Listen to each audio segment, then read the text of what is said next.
Përshëndetje të nderuar shikues, po takohemi bashkë me emisionin Imazh. Gjatë jetës njerëzit sfidohen me situata të ndryshme, tragjedi, humbje të personave të dashur, situata të cilat përcillen me trauma. Në çfarë periudha të jetës shfaqet stresi posttraumatik, në çfarë forma, si duhet të trajtohet dhe sa i kushtojmë rëndësi trajtimit të stresit posttraumatik në shoqërinë tonë, do të flasim me profesionistët e ftuar në studio. Kam Fitim Ukën, psikolog, mirë se erdhët. Mirë se ju gjeta, faleminderit shumë për ftesën. Dhe po ashtu zotëri Bujar Berisha, psikiatër, mirë se erdhët. Mirë se ju gjeta. Si që prezantova në hyrje, Fitim, sot do të flasim për stresin posttraumatik, do të nisja me ju për të na treguar se çfarë është stresi posttraumatik. Po Arlinda, në radhë parë, më lejoni të kërkoj falje për ngjyrën e zërit që nuk është tipike, po për shkak të një gripi kam të lashe, po shpresoj që ndëgjohem mjaftueshëm. E dyta, çrregullimi i stresit posttraumatik, siç e përmendët edhe ju, mund të nxitet si pasojë e përjetimit të situatave të ndryshme traumatike. Të gjitha ato ngjarje të cilat ju i përmendët, qoftë vdekjet që ndodhin në familje, qoftë situata të tjera si mund të jenë abuzimi seksual apo abuzimi fizik, njihen si situata traumatike dhe kanë tendencën që të ngjallin atë që njihet si çrregullimi i stresit posttraumatik. Mirë po na duhet të themi qysh në fillim që jo të gjithë ata të cilët përjetojnë situata të tilla traumatike apo janë dëshmitar të situatave të tilla traumatike zhvillojnë PTSD-n, siç njihet çrregullimi i stresit posttraumatik, vetëm 7 deri në 8% e atyre që janë dëshmitar të këtyre situatave i zhvillojnë çrregullimin e stresit posttraumatik sipas Institutit Nacional të Shëndetit Mendor në Shtetet e Bashkuara të Amerikës. Çdoqoftë, duhet plotësohen disa kritere në mënyrë që ne të identifikojmë apo diagnostifikojmë dikën me çrregullimin e stresit posttraumatik. Në radhë parë, klienti për ne, pacienti për psikiatrit, duhet që të ketë simptoma të atilla si ripërjetimi i ngjarjes traumatike, për shembull, duhet të ketë kujtime të cilat të ngjallin edhe reagim fiziologjik, siç janë traurat e shpeshta të zemrës apo djersitje, duhet të ketë të paktën edhe një simptom tjetër të ripërjetimit që mund të jenë edhe ëndrat apo makthet e natës. Pastaj duhet të ketë edhe simptoma të tjera që lidhen me shmangjen e situatës traumatike, ta zëm ikjen apo përpjekjen për të shmangur kontaktin me atë vend, atë ambient apo atë person që e ka shkaktuar situatën traumatike dhe përpjekjen gjithashtu për me evitu mendimet edhe emocionet që lidhen me situatën traumatike. Njëkohësisht njihen edhe disa simptoma të ringjalljes së aktivitetit fiziologjik.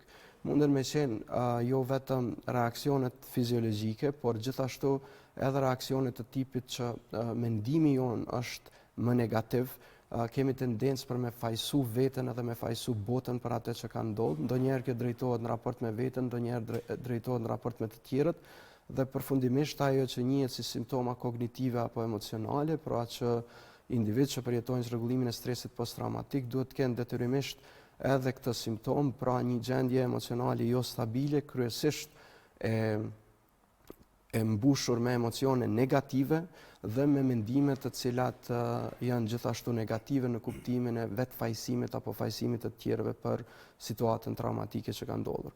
Por me këtë formë të shpjegimit të çrregullimit të stresit posttraumatik, dikush edhe mund të mendoj që simptomat e tilla janë të shpeshta apo që i përjeton gjithë secili prej nesh, për shkak se ne jemi një shoqëri e dalë nga lufta, jemi një shoqëri që për çdo ditë është dëshmitare situatave të ndryshme traumatike, do të thosha, por kemi faktor lehtësues ata që na ndihmojnë që të përballojmë situatat e tilla traumatike dhe të mos zhvillojmë çrregullimin e stresit posttraumatik, por në rastet kur ai zhvillohet kryesisht jep këto shenja apo simptoma që unë i përmenda.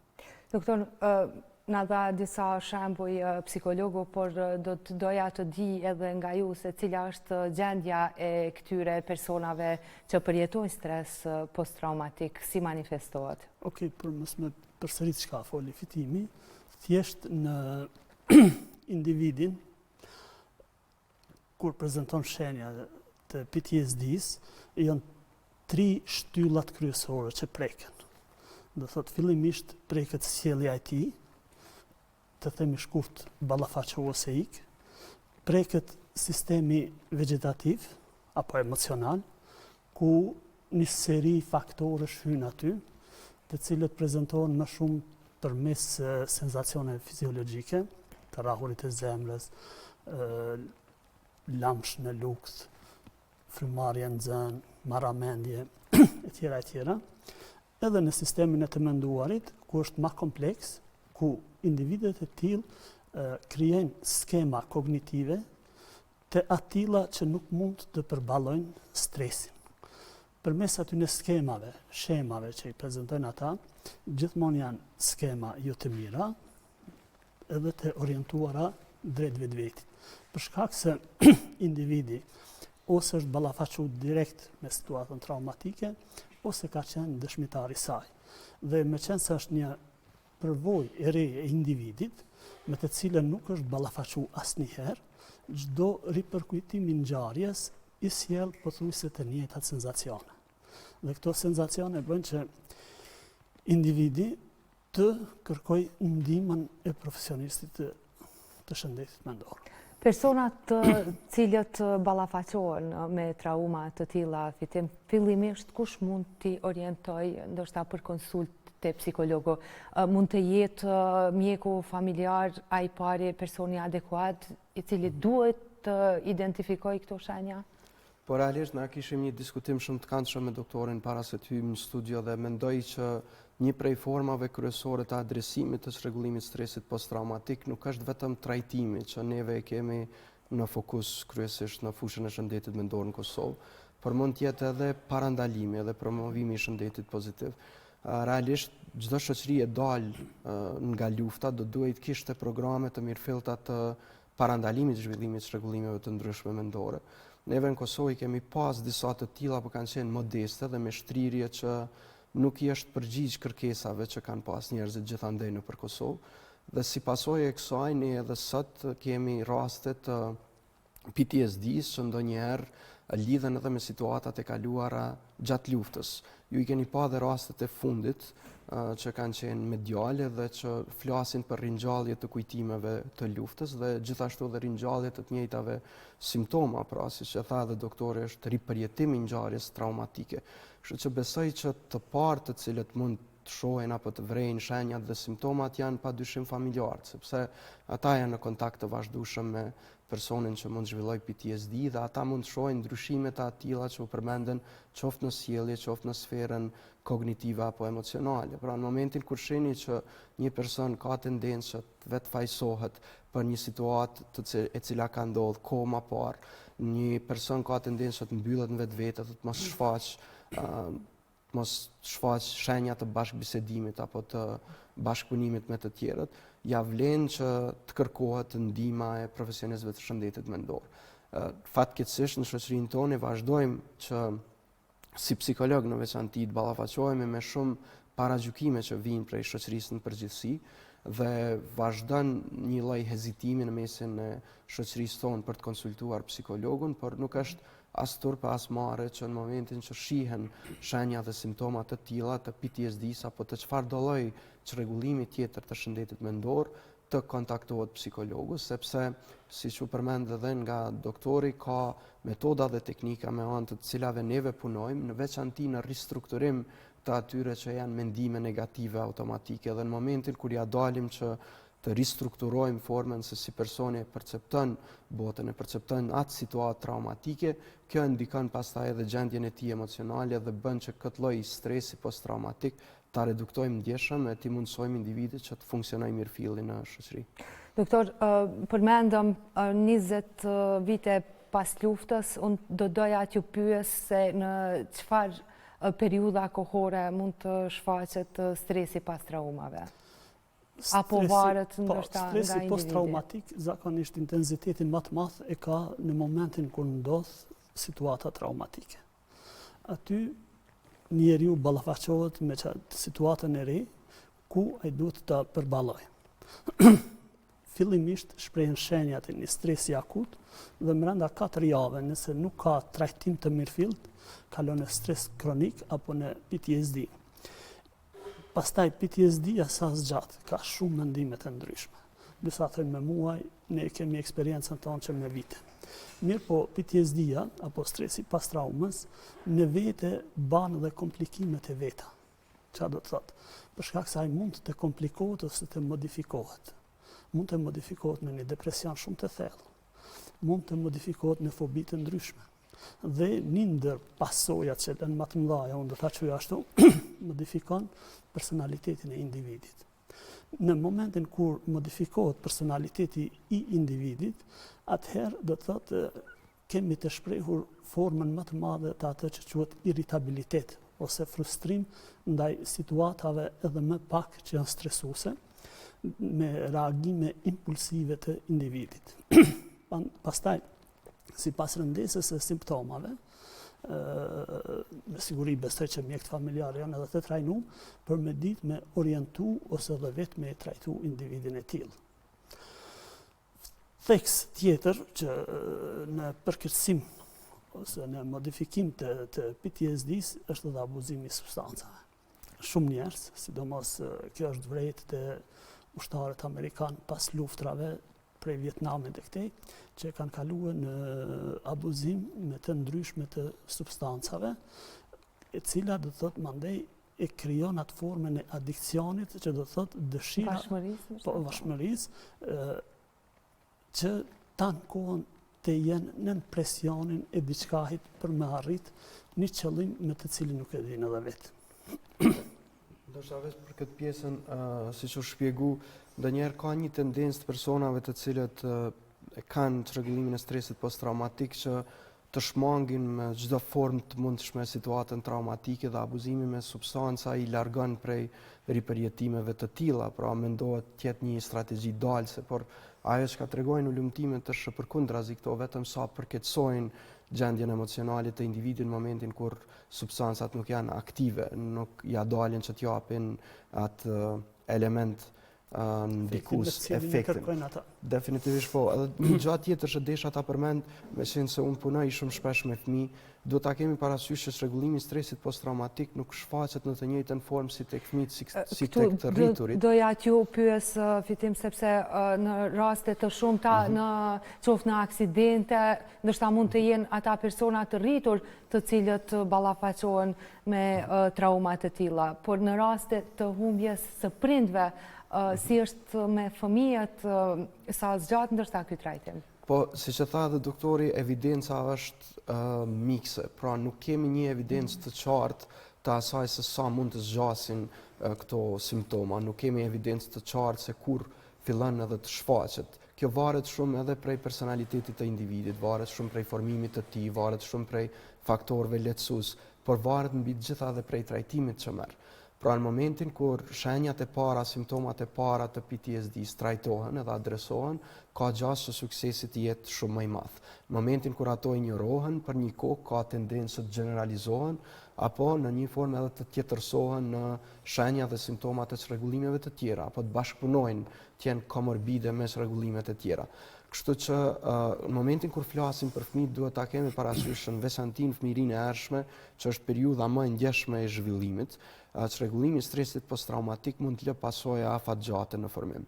Ajo që literatura të paktën e thotë në fëmijërinë e hershme, në momentin kur fëmiu pra prej moshës 0 deri në 6 vjeç përjeton një situatë traumatike, atëherë ka tendencë të tregoj shenjën të vonesës në zhvillim. Ta zëm fikja të folunit për ambiente të caktuara është një prej simptomave. Pastaj urinimi i pavullnetshëm gjatë natës është një shenjë apo një simptom tjetër. Vrejme dhe shtim të agresivitetit në raport me bashkëpunëtorët apo figurat primare dhe një tendencë të izolimit që e kanë fëmijët që përjetojnë çrregullimin, shenjat apo simptomat e çrregullimit stresit posttraumatik. Megjithatë nuk ka një uniform të shfaqjes së këtyre shenjave dhe simptomave, ripotencoj që ndonjëherë ambienti, faktor rezilient, faktor ndihmues, lehtësues që i posedon secili personalitet mund ta bëjnë që të zbehen simptomat e tilla apo të jenë edhe më të vrashta në në shfaqje. Për këtë arsye, ideale do të ishte që secili prind, secili i afërm që vren tek fëmiu zhvillim të shenjave të tilla të PTSD-s, të kontaktoj psikologun apo psikiatrin, se ndonjëherë bashkëpunojmë shumë mirë edhe si ekip multidisciplinare dhe mund trajtohet. Është diçka që mund të zbehet ndjeshëm, pra mund të zbehen shenjat dhe simptomat e tilla. Deshta të ndërlidhem veç pak për publikun, nëse një fëmijë ka humbje të prindit, ai nuk është domosdoshme të çfarë shenja të PTSD-s. Ai është në fazë të pikëllimit. Do të thotë, një fëmijë shfaq shenja të PTSD-s nëse në familje ka dhunë, nëse në familje ka çrregullime. Do të thotë, këto janë shenjat mamadhore ose ta quajmë shkaqet ku fëmijët e tillë do të thotë prezantojnë shenjat me cilat i tha fitimi. Ndërsa faza e pikëllimit të fëmiu me humbjen e prindit manifestohet parafërsisht njëjtë, kuptohet që depresioni shprehet ndryshe dhe karakteristika është mohimit e ta. Do të thonë, e mohojnë situatën, humbjen e njerit nga prindrit.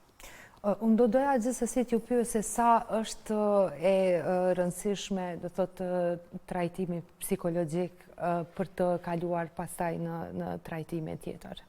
Sa e ndihmon kjo, ju thatë që bashkëpunimi është zinxhir? Krejt varet nga rëndesa e simptomatologjisë.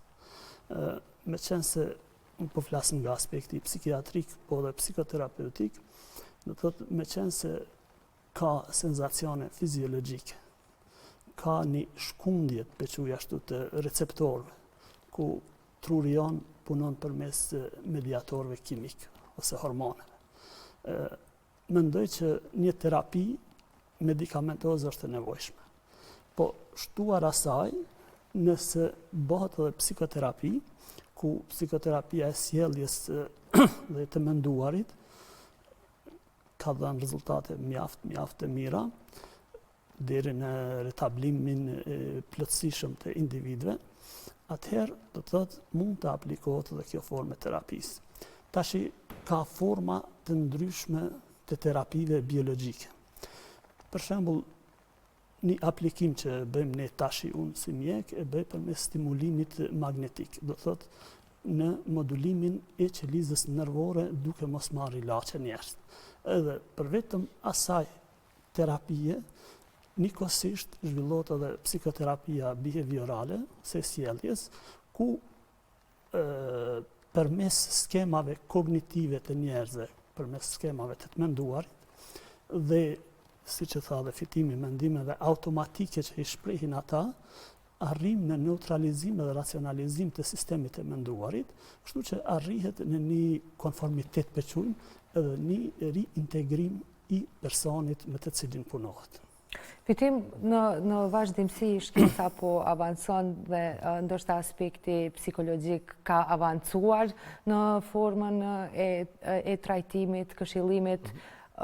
Çfarë mund të na thuash në këtë aspekt? Ndoshta ka disa forma të reja të cilat ne akoma nuk i dim? Vetë se i përmendi doktorit paktën ato të cilat neve i përdorim për trajtim të PTSD-s, që janë mjaft të avancuara në kuptimin edhe të efekteve që ato kanë prej perspektivës një psikologu klinik, një psikoterapeuti, neve kemi më të kufizuar fushë veprimtarinë tonë, neve punojmë me anë të psikoterapisë kognitiv behaviorale, përpjekja jonë është zakonisht nëpërmjet teknikave të kësaj psikoterapie të bëjmë një ristrukturim të mendimeve automatike, fillimisht sfidim, ndërkaq që u përmend edhe këtu që një ide tjetër për trajtim të PTSD-s është padyshim edhe terapia e sjelljes. Një prej teknikave më të njohura është desintetizimi sistematik apo përpjekja që me ballafaqu shkallshëm individin me situatën traumatike.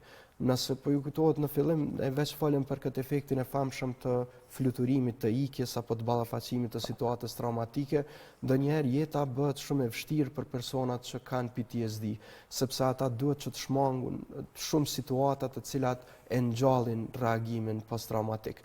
Ndonjëherë një tingull, një zë, një pamje e caktuar mund ta ngjallë një reagim të atill që është i ngjashëm me reagimin që ka qenë ekzistent momentin kur e kanë ballafaquar situatën traumatike.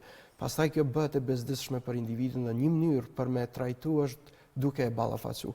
Po ballafaqimi nuk mund të jetë i menjëhershëm. Ballafaqimi nuk mund të jetë i atill sepse mund të shkaktoj mandej disbalanca të konsiderueshme psikologjike, por duhet të jetë i shkallshëm dhe këtë padyshim që mund ta bëjnë vetëm profesionistët e shëndetit mendor. Dhe një ballafaqim i tillë në veçanti kryhet prej atyre që kanë një lloj formimi profesional dhe kanë afinitet, kanë një lloj eksperiencë në përdorimin e teknikave kognitiv behaviorale. Tash për mund ndërlidh me pyetjen e juaj, jo vetëm për çrregullimin e PTSD-s, por edhe për çrregullimet e tjera në fushën e shëndetit mendor, ka tendencë të involvohet gradualisht teknologjia. Së fundmi, Universiteti i Prishtinës, më saktësisht Departamenti i Psikologjisë, bashkëpunon me universitete në Londër dhe në 4 vende të tjera të Evropës juglindore për me testu një formë të re të ndërveprimit në mes të pacientëve dhe psikologëve klinik, psikiatrëve apo infermierëve që trajtojnë ta pacient, kryesisht me psikoza, dhe që mbështetet në një pajisje teknologjike, në një iPad dhe që ka një program, një software në të cilin mund të ristrukturohet komunikimi. Ndonjëherë tendenca jonë si profesionist të shëndetit mendor është ta kemi përshtypjen që i dim të gjitha shenjat edhe simptomat dhe nuk kemi nevojë shumë të marrim parasysh perspektiven e klientëve, pacientëve tonë, ndërkaq kjo formë e re e strukturimit të diskutimit, që njihet si dialog plus, e ka tendencën që të udhëhiqet nga vetë pacienti apo nga vetë klienti, ku vetë klienti pra tregon se cilat janë ato tema që dëshiron të diskutoj dhe në vazhdimsi i vlerëson në një shkallë prej 1 deri në 7 kënaqëmërinë që e ka me dimensione të caktuara. Dhe kësaj na jepet një lloj imazhi i përgjithshëm për gjendjen të cilën e ka klienti dhe na krijohet përshtypja se ku duhet të intervenojmë. Cila është nevoja imediate që mund ta ketë klienti. Unë ndërlidhsha ndoshta vetëm edhe pak që mos i mesim borxh edhe atyre të cilët na shikojnë. Gjithashtu rezultate të mira kur flitet për terapinë kanë dhënë edhe psikoterapit grupore.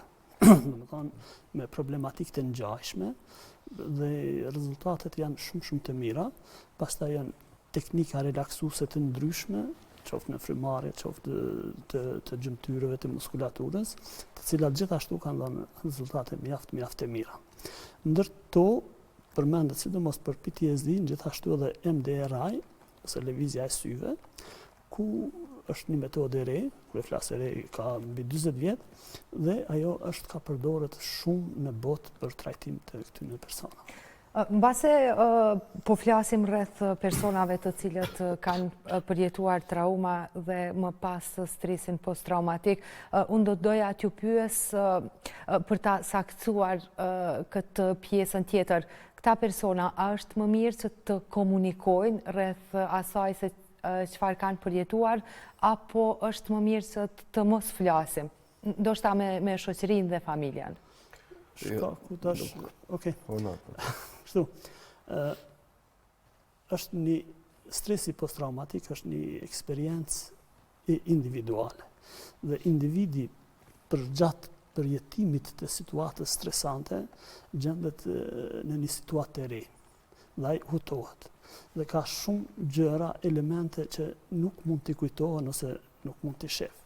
Në atë gjendje të hutisë, por që se ka dhe persona tjerë të cilët do të thotë kanë përjetuar të njëjtën traumë, aty terapia grupore do të ishte shumë e mirë për shkak se njeriu do të ndërlidhte ngjarjen. Mos ndërlidhja e ngjarjes shkakton stres. Në momentin kur ndërlidhet ngjarja, njeriu është ma adekuat në kuptimin e pranimit të asaj situate. Siç e tha Fitimi, do të thotë ballafaqimi është një prej metodave terapeutike, duhet të ballafaqohen ata individ për me te kalu situatën e tyre. Fitim? Nëse më lejon, kjo ideja që me shtyp apo me mohu situatën traumatike, kjo vetë se ka tregu që nuk ka rezultat pozitiv, sepse psika jonë është shumë komplekse. Në momentin që na përpiqemi me mohu një ngjarje të caktuar që ka ndodhur, po realisht informacioni që neve marrim prej burimeve të tilla na rrisjell në të njëjtën situatë, apo përpjekja jonë për me shtyp në të pavetdijshmen tonë situatën traumatike, mundet me ringjall probleme në sfera të tjera. Pra, asnjëherë nuk e dim kur e shtypim një situatë traumatike në të pavetdijshme, nëse ajo ka me u shfaq në të njëjtin vend apo shfaqet në probleme të tjera të natyrës interpersonale, në probleme në komunikim me të tjerët, apo probleme në koncentrim, apo problemet me kujtesën, pra sfera kognitive, po qoftë edhe problemet me komunikimin. Kështu që gjithmonë ajo çka neve e stimulojmë është komunikimi i hapur në lidhje me këtë situatë, po jo edhe komunikimi pa një adresë të caktuar. Sepse e shohim, jemi dëshmitar, jetojmë në një shoqëri ku kemi pa numër pseudo profesionistë që kanë tendencën të luajnë edhe rolin e psikologut, edhe rolin e psikiatrit, dhe të tillët vetë se e shkaktojnë dëm në kuptimin e trajtimit të mirëfillt. Kështu që do të ishte ideale që në momentin që vrehen këto shenja, simptoma që po i përmendim, të adresohen aty ku duhet, pra të kërkojnë ndihmën e psikologut apo të psikiatrit, sepse kjo është mënyra të paktën që e tregon evidenca, që tregon më shumë ti rezultat. Sapo e rëndon, nëse mund të themi, mendësia dhe mentaliteti jonë fitim gjendjen e këtyre personave duke hezituar për të kërkuar ndihmë profesionale. Po ju pyet se të dy. Është një problematik e veçantë, kjo ka të bëjë me stigmen. Derisa nuk përkeqësohet gjendja e individit, derisa me të vërtet duhet që ndihma dhe të shkon në emergjencë, ne nuk arrim me kuptu. Për atë shkak, njerëz të tillë kanë ndjenjen e fajit shumë të madhe në vetvete. E para, si pasojë e ngjarjes me të cilën mendon pse isha unë prezent, a mund të rikthehet ajo, dhe e dyta, për faktin e mos kuptimit të tjerëve. Ndjenja e fajit është një pishenjave shumë madhore, qoftë në depresion, qoftë në çrregullimet e ankthit. Edhe kështu, këta individ përmes ta quaj ankesave somatike, ankesave fizike, të prezentohen për ndihmë të mjeku. Është sensibilizuar, sidomos vitet e 2000-ta, jashtëzakonisht masa, populata, ka pas mjaft që organizma ndërkombëtar që kanë punu me këta, mirë po ende shihen gjurmët e PTSD-së së luftës. Do të duaj ndoshta një vedisim, një shtytje, nëse mund të themi, thjesht për ta zbutur këtë mendësinë e kërkimit, thjesht të ndihmës profesionale. Po realisht kjo është një prej temave që diskutohet më së shpeshti në ambientet akademike, në veçanti në kontakt me studentë, unë them që sfida jonë është e dyfisht. Në radhë parë kemi sfidë profesionale në mënyrën se si trajtojmë klientët tonë, dhe e dyta është sfida që të bindim ata që të vinë të frekuentojnë shërbimet e psikologëve. Për shkakun që u përmend këtu edhe më herët, vazhdon që të ketë një stigmë për shumicën e çrregullimeve të shëndetit mendor, vazhdon të ketë një hezitim të konsiderueshëm për me kërku shërbimet e psikologut apo edhe të psikiatrit ndonjëherë, edhe pse psikiatrit e kanë më të lehtë në këtë drejtim. Për të paktën për psikologun ekziston një lloj paragjykimi i skajshëm që gjithkush që kërkon aty ose ka të meta mendore ose ka arrit fundin. Pra, unë besoj që na duhet që të ndryshojmë këtë lloj mentaliteti, dhe këtë ndryshim mund ta bëjnë vetëm ata që punojnë në sferën e shëndetit mendor, nëpërmjet kampanjave të ndryshme të vedisimit, nëpërmjet formave të tjera të intervenimit. Po dhe kjo që po bëjmë neve sot, edhe ky emision edhe emisionet të tjera që kontribuojnë në rritjen e vetdijes së popullatës tonë përgjithshme, për efektet që i ka trajtimi, psikoterapia, për efektet pozitive që mund të ketë çfarëdo lloji adresimit të mirëfillt të problemeve të tilla, besoj që mund të japin rezultat. Andaj nuk e shoh këtë si përgjegjësi ekskluzive vetëm të psikoterapeutëve, por mendoj që të gjitha sistemet kanë një lloj përgjegjësie në këtë nivel. Edhe sistemi familjar, familja duhet të diskutojë më hapur për probleme të ndryshme të shëndetit mendor, duhet të rritet vetdia për edhe njohuri që ata kanë për shenjat edhe simptomat e hershme të zhvillimit të çrregullimeve të ndryshme mendore. Pastaj edhe në shkollë duhet të diskutohet më hapur në lidhje me ndihmën që mund të ofrojë psikologu në identifikim të hershëm, po edhe në trajtim intervenim të hershëm. Ashtu që mendoj që një dozë të rëndësishme të intervenimit mund ta ofrojë edhe medje, po mund ta ofrojnë edhe sistemet e tjera që janë përtej shkollës, pra në shoqërinë përgjithësi, qoftë edhe organizata të ndryshme jo qeveritare.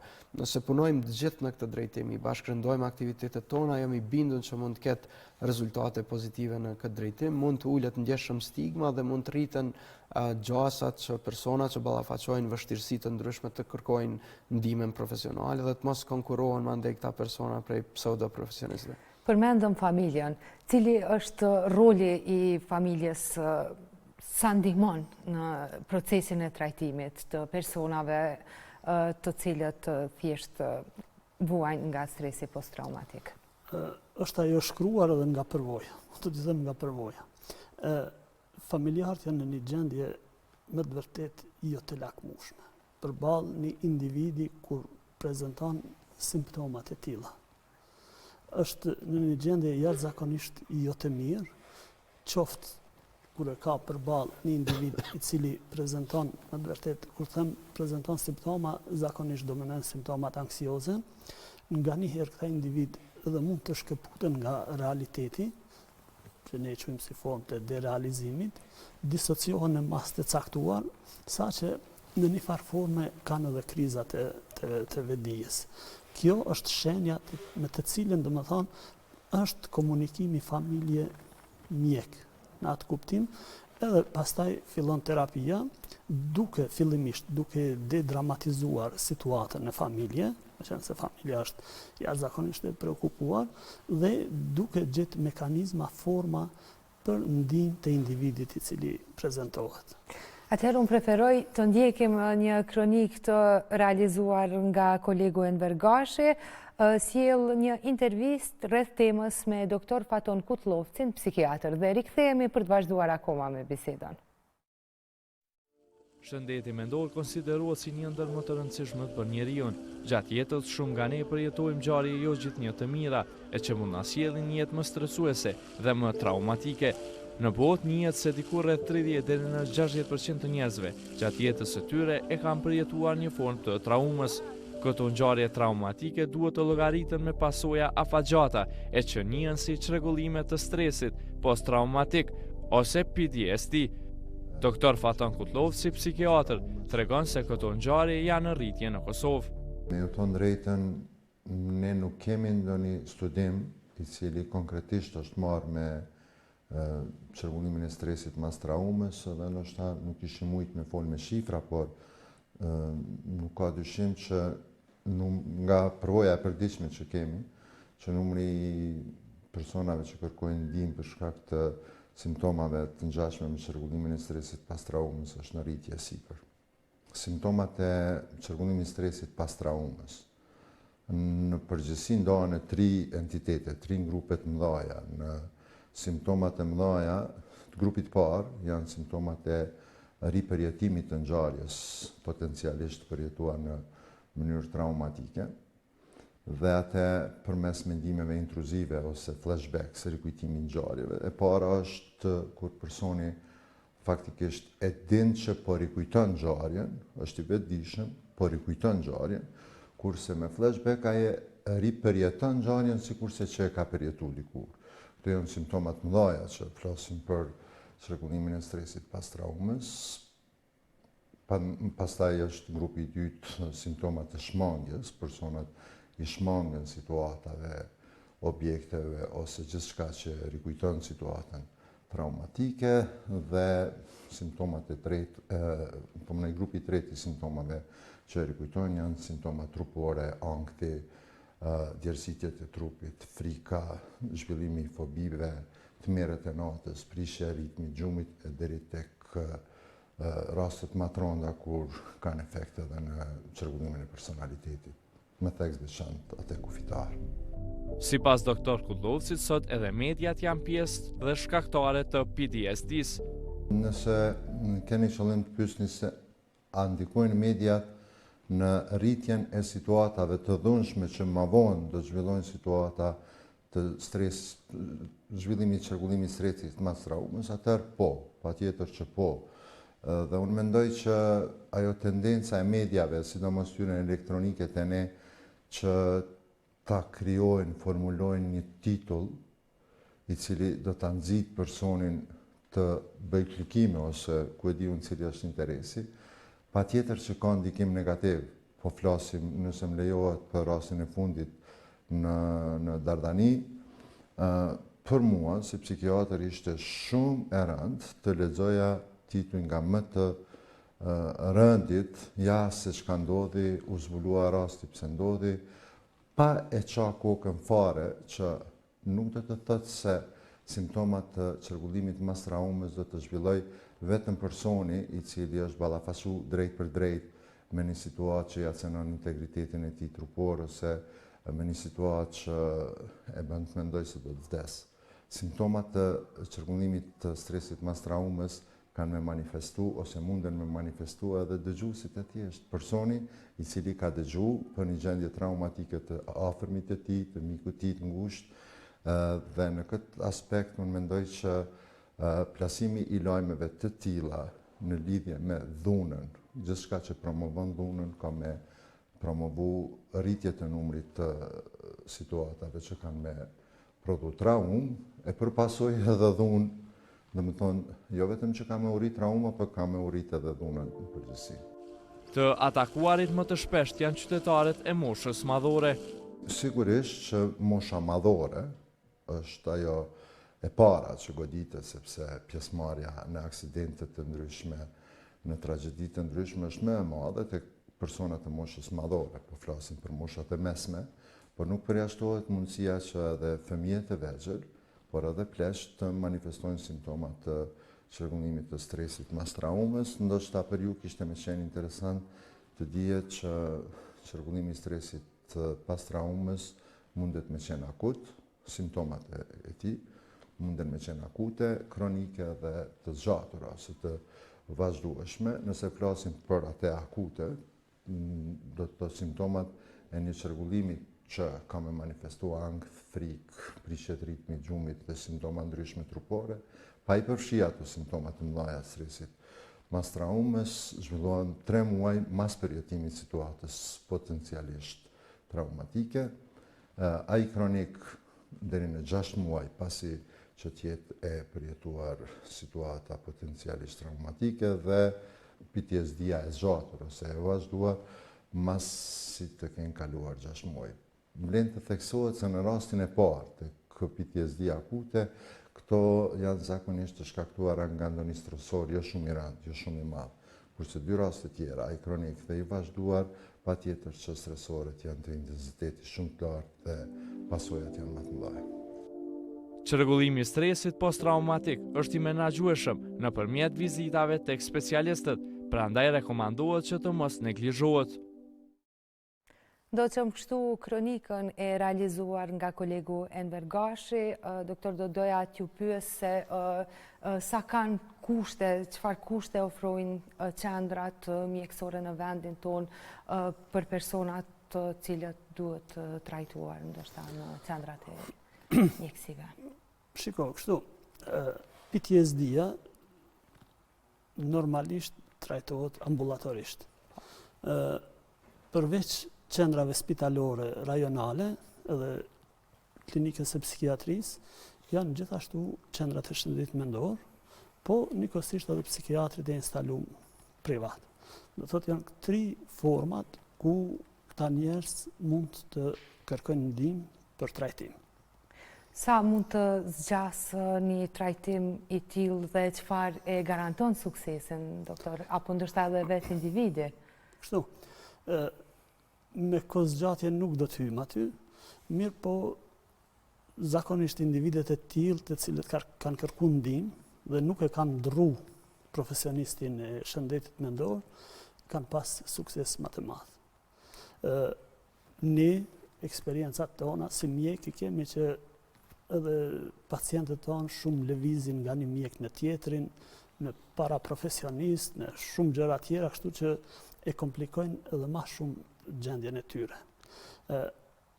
Nëse shkohet me procedura të rregullta,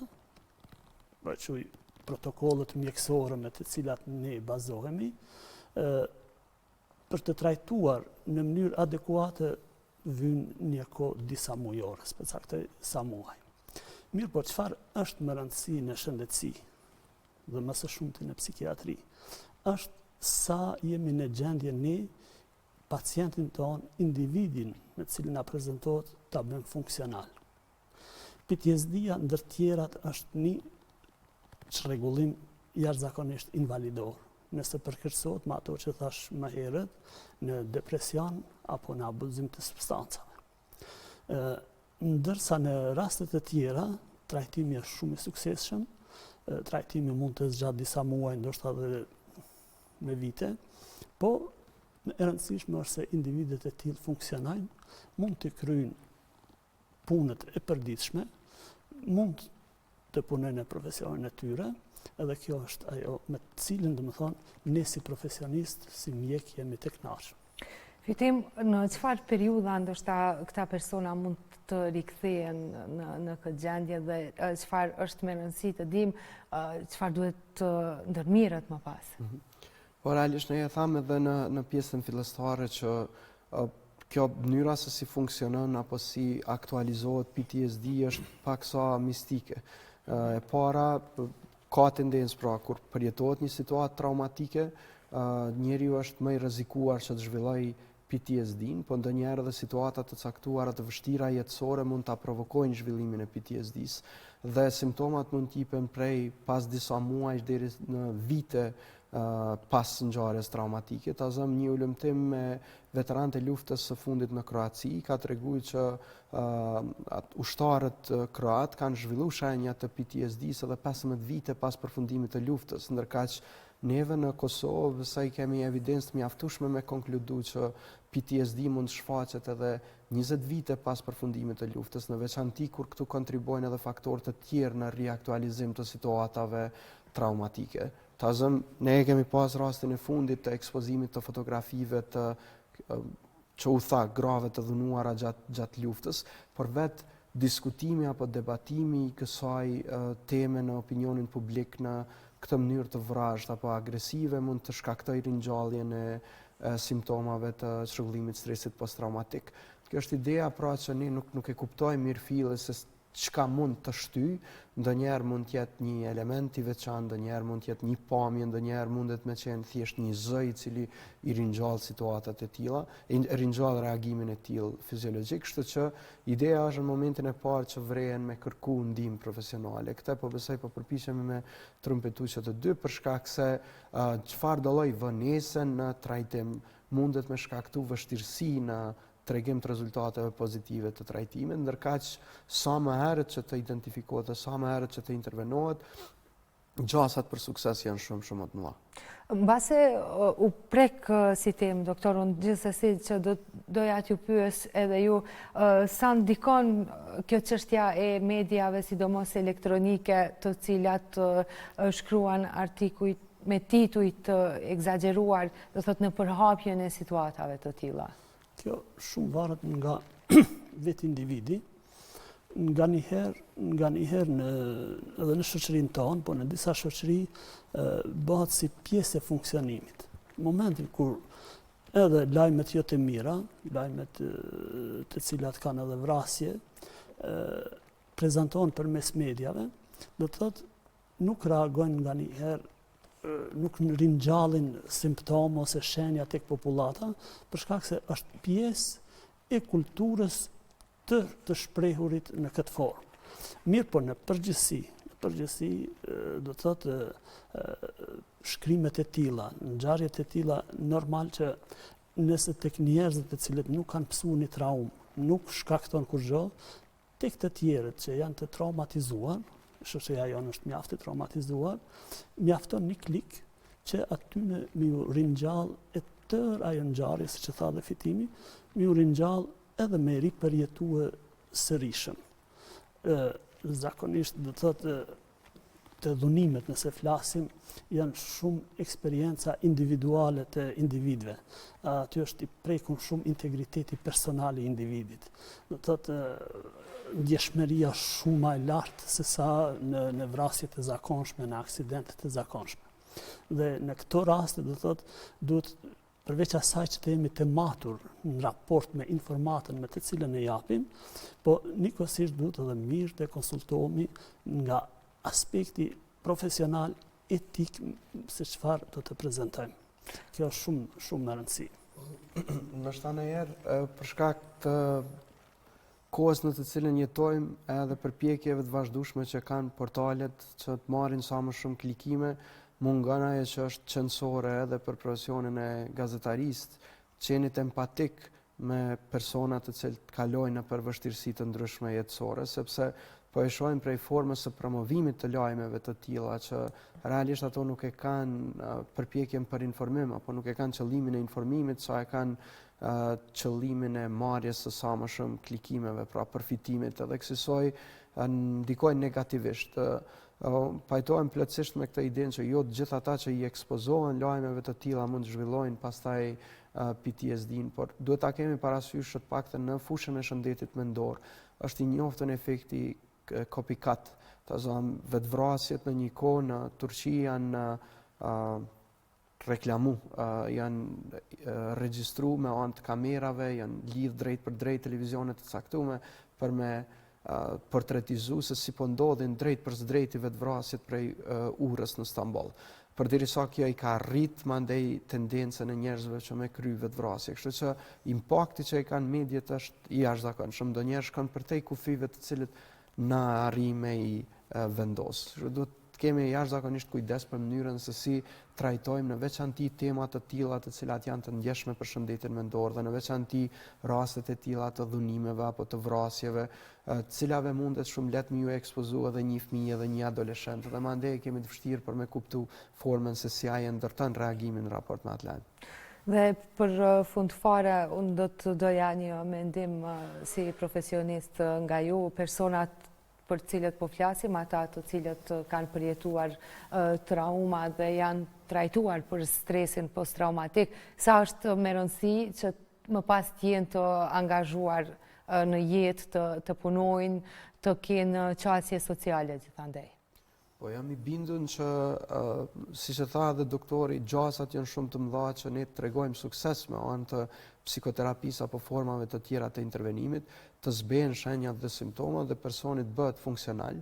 Kështu që unë kisha bërë thirrje që rastet e të tilla që ja dalin që të tregojnë sukses në një formë apo në tjetrën, të ndikojnë pozitivisht edhe tek të tjerët që të kërkojnë shërbimet profesionale. Pra, në ato raste kur është e mundshme ata të flasin për përvojat e tilla, sepse kuptojmë që shumicën e rasteve kur ndodh çrregullimi i stresit posttraumatik, gjatë epizodeve të paktën në mënyrë jo drejt, shumica e njerëzve fajsojnë vetveten përderisa pas trajtimit ata e shohin këtë lloj përvoje si komplet ndryshe edhe kanë tendencën ta kuptojnë që nuk kanë pas asnjë lloj roli në atë drejtim, pra nuk ka qenë e mundshme që ata të parandalojnë traumën apo atë situatë traumatike, kështu që bëhet më e lehtë edhe të diskutojnë për të. Pra ajo që neve i kemi problem apo sfidë si profesionist shëndetësor është fakti që jo të gjithë e kuptojnë impaktin që ka puna jonë dhe jo të gjithë e kuptojnë rëndësinë që ka konsultimi me profesionist shëndetësor, dhe natyrisht një ndihmës e madhe në këtë drejtim mund t'ju jap edhe ai që ka treguar sukses, edhe ai që ja ka dalë suksesshëm të kalojë nëpër një psikoterapi, edhe mund t'i rrit gjasat që edhe të tjerë pastaj të kërkojnë ndihmë në këtë drejtim.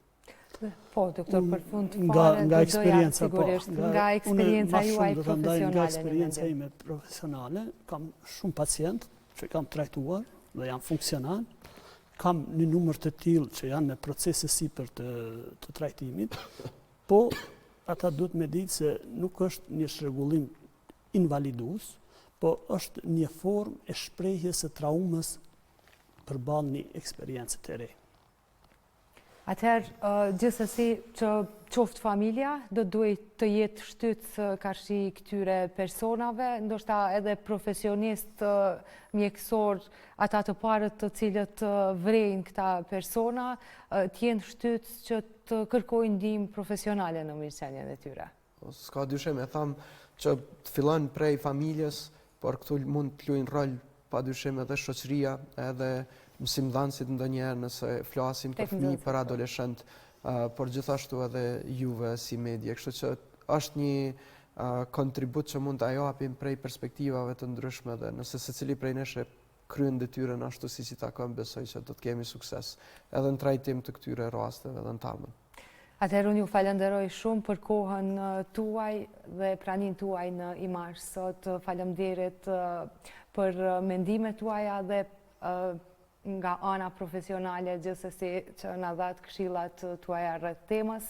Shumë suksese në punën tuaj. Faleminderit juve për ftesën. Të nderuar shikues, këtu po e përmbyllim emisionin Imazh për sot. Imazh vjen sërish nesër, duke filluar nga ora 17:15, ku me ju do të jetë kolegu Arton Mulliqi, ndërsa shihemi bashkë në të njëjtën kohë. Mirëmbëjtje.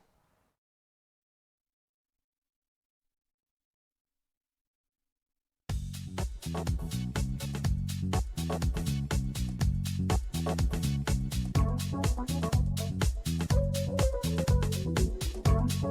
you.